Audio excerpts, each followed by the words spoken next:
بسم اللہ الرحمن الرحیم۔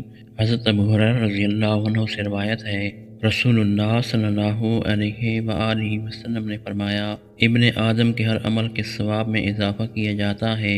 نیکی کا ثواب 10 گنا سے 700 گنا بلکہ اس سے بھی زیادہ جتنا اللہ عز و جل چاہے ملتا ہے۔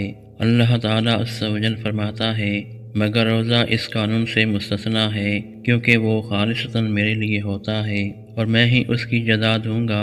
بندہ میری خاطر اپنی خواہشات اور کھانا ترک کرتا ہے۔ روزہ دار کے لیے 2 خوشیاں ہیں، ایک خوشی روزہ کھولتے وقت حاصل ہوتی ہے اور ایک خوشی اپنے رب سے ملاقات کے وقت حاصل ہوگی۔ اللہ عز و جل کے ہاں روزہ دار کے منہ کی بو کستوری کی مہک سے بھی زیادہ عمدہ ہے۔ سنن ابن ماجہ حدیث نمبر 1638۔ حضرت سہل بن سعد رضی اللہ عنہما سے روایت ہے، نبی صلی اللہ علیہ وآلہ وسلم نے فرمایا، جنت میں ایک دروازہ ہے جسے ریان کہا جاتا ہے۔ قیامت کے دن آواز دی جائے گی، کہا جائے گا، روزے رکھنے والے کہاں ہیں؟ چنانچہ جو شخص روزے رکھنے والوں میں سے ہوگا وہ اس دروازے سے داخل ہو جائے گا اور جو اس میں داخل ہوگا اس سے کبھی پیاس نہیں لگے گی۔ سنن ابن ماجہ حدیث نمبر 1640۔